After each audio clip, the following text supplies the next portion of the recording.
It's a pleasure to talk to you about this role, the elusive Mask Kanata, who's quite intuitive. So, what can you tell us about her from your point of view?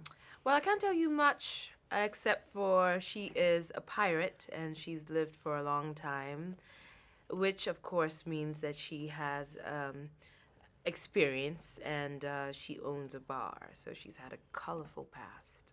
Absolutely. And she's very perceptive. You can see it in her eyes. It's all about the eyes. Oh, we can't say that. We can't say that. But it's a whole universe that gets created with Star Wars. What were you most excited about? Being in it. I mean, I don't think even the original cast could have known that 30 years later they'd be asked to reprise their role. So the fact that there's been this revival, this awakening of Star Wars is really cool, and that I get to be a part of it is also really phenomenal. I'm it's still dawning on me little by little. Were you a fan before? Because obviously, it means so much to so many like young children all over the world and young adults. Was it the same for you? Did you grow up loving it? And what aspects? I was born the year that Return of the Jedi came out, so I was born into a world where Star Wars already existed, and I delighted in it. And it came on TV on public holidays, and I watched it then, and I loved that world. And then I forgot about it. It was a part of my past. And then it wasn't until I got cast in it that I realized what a cultural phenomenon it was and continues to be. How much does it help that the director is the most enthusiastic of them all? He kind of sets the tone for the whole film. Tell us about JJ. JJ Abrams is a wickedly talented filmmaker. And that, coupled with the fact that he's a total nerd for the Star Wars universe, made him the perfect director for this first film. His enthusiasm is infectious, but then he also has an openness of heart, such a generosity. And so what that meant is that a set that could have otherwise been daunting and unforgiving was inviting.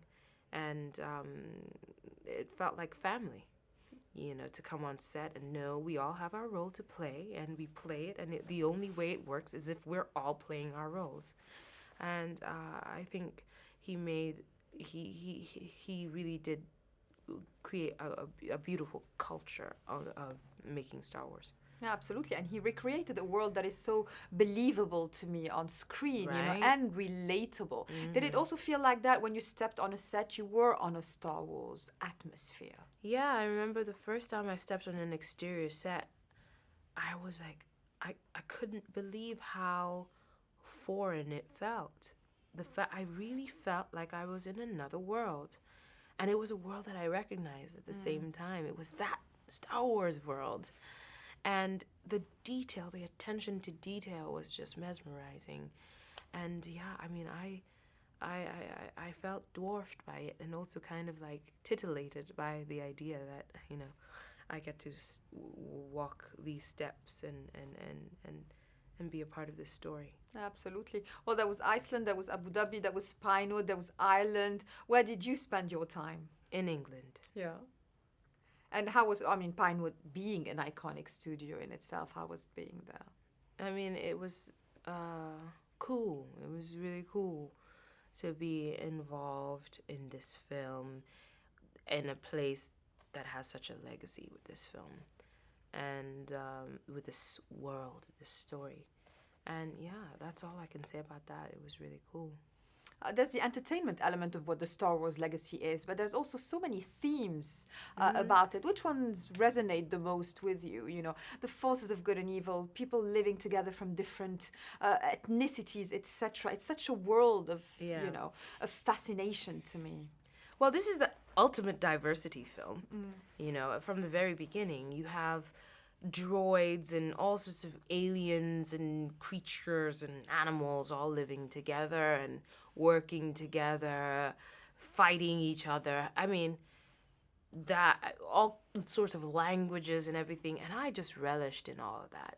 As a child, the world is inclusive, and I remember in Empire Strikes Back, I think, Nia Num is a character that speaks in Kikuyu, which is a Kenyan language, and we heard it, and all of a sudden, Star Wars belonged to us, you know? And so I think this film, the very nature of this film embraces diversity. And so for me, that's always been something really important. And then also the theme of belonging and finding your purpose as well. Yeah, absolutely. I completely agree. It's just such a relatable story, although it's set in outer space. So this is why it works.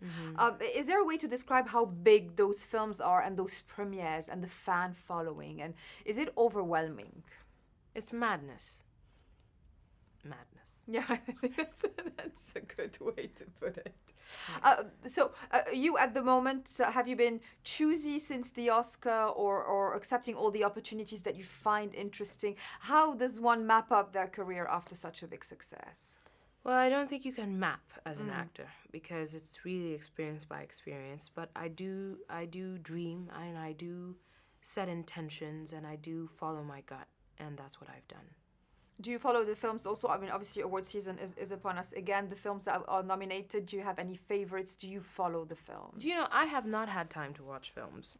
And so I'm looking forward to a break, you know, soon, so I can catch up on what's going on outside of the film I'm in, you know? Binging on films, you know, during the holidays. I think that's a great point. What advice would you give to a young actress that's never done this before and goes on a red carpet? The success that you had is inspiring. Yeesh. An actress who goes on a red carpet? I say, yeah. I guess it's a doozy, the red carpet. I think it's always, what helped me was to remember that behind all those flashes are just people. Yeah, that's true. Do directors remain the focal point for you in choosing a project, or is the story also something extremely important? What's the dosage? The dosage. Well, the director and the story. I think they go hand in hand. I mean, you can have a story, a very good story in the wrong hands, and, you know, then you're in trouble. And you could have a very bad story in the right hands, and then you're not. You know, so for me, I think it's they're both extremely important. But I think the visionary behind the story is chief.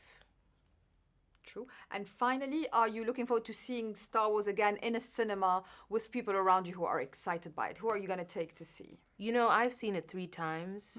I saw it once all by myself, and then I saw it at both premieres, and they were so exciting. It was so cool to watch it with an audience because I think this film is made for that. It's really made to be devoured by an audience, by a fan base. And it's a real film. It's a film that brings everyone together. In a very vocal way.